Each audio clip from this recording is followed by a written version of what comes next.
Nasa Pilipinas ba kayo? Wala? Yung West Coast na kayo. O di, meron kayo noon, di ba? Yes. Kasi ang isang Pilipino na nakalabas, iba ang personality noon, nakapag-usap ka. Nakapag-usap ba kayo ng foreigner? Yes. Wala man. Yes. Parang yung basa to, Alam mo nung palang pa-injectionan mo nga ito sa nakabasa. Diba? Meron kayo international exposure. Nasa labas kayo ng Pilipinas eh. Diba? Ano yung pangatlo? Pangatlo? Correct. Computer. Tatlo lang. Eh, dalawa na meron na kayo eh. Isa na naman. Isa na lang. Oh. Yes. Diba? Okay. So anyway, itapusin nyo kasi maganda ang opportunity talaga. No? Regardless kung saan kayo.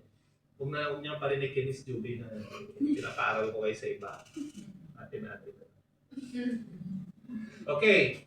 Guys, ito yung course roadmap nyo. Ano bang kasunod dito? Nandito kayo sa Module 1, Basic. No? Pagka after ng Basic, marunong na kayo mag-operate niyan.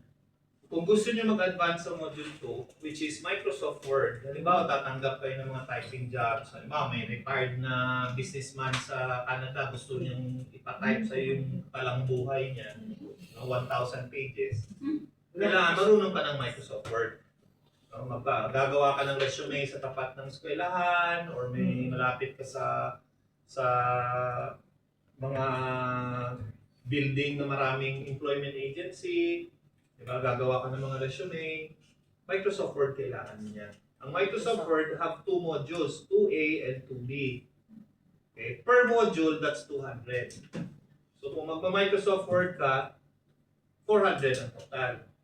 After Microsoft Word, mag-advance ka sa Excel. Ang Excel naman, yan yung, anong work mo? Data encoder ako sa call center.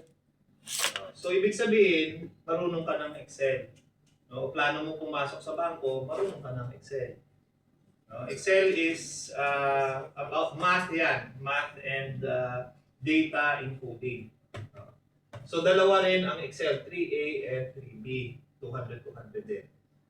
And lastly is yung PowerPoint. Ang PowerPoint is required yan sa office. Kasi ano ba, sabihin ng boss mo, oh may meeting tayo mamayang hapon. Ang agenda is fiesta natin next week. Sino artista dadating? Sino maglilinis ng City Hall? Mga ganyan.